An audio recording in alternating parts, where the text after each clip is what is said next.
I was talking to a friend, she works in the jewelry industry, and I started fantasizing about what I would do if I could. And you know, earlier, someone today, there's been this theme that has gone on throughout the day of vendors saying, buy what you love.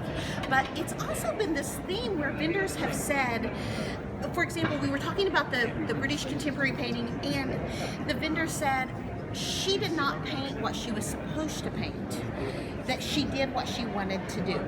And I started thinking about what was it that I really wanted to do. And when I was a little kid, I would lay on the floor and I would draw these pictures, and I would draw these women in clothes, and I would cut out paper diamonds. And at first I'd glue them on the clothes. Well, then over time I said, well, forget gluing them on the paper, forget gluing the paper diamonds on the paper dolls. I started gluing the paper diamonds on myself. And I would walk around the house and little bits of paper would fall around me, and my dad used to call me Pigpen, and it made me so mad. I'm like, no, these are diamonds, don't you understand?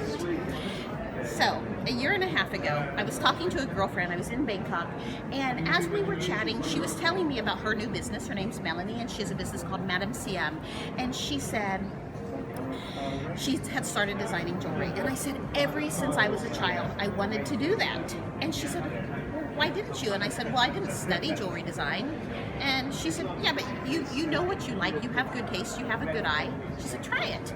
And I said, oh, I don't know that I can. And so I sketched something out on a napkin, and about 2 weeks later, she had introduced me to her factory, and about 2 weeks later, I had my first sample. And it came back, and I loved it. And in fact, I think you have the piece in the pack. What we're doing is I was asked to come into Excel London and do an antiques tour.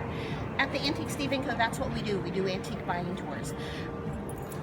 I'm starting something new in addition to Antiques Diva. So I went to some of my favorite antique dealers, my favorite antique jewelers, and about almost a year ago, I started asking their advice. What I'm doing, I know nothing.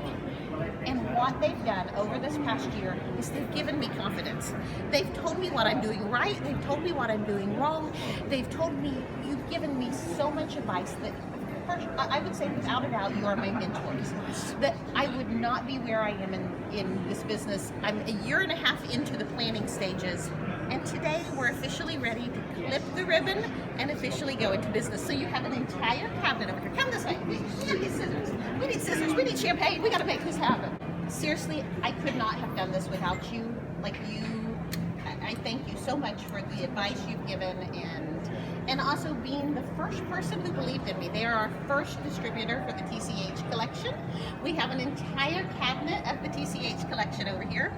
TCH, in case you're wondering, is Toma Clark Haines Collection.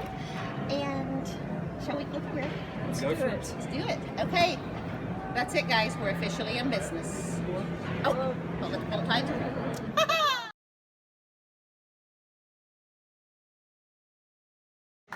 Cheers. And there's this entire thing of like rebirth and regeneration. And when I started the jewelry collection, I was at a point in my life where I needed something, I needed that in vigor. I needed to shed my skin and start over. So this was the first piece. Bring it here.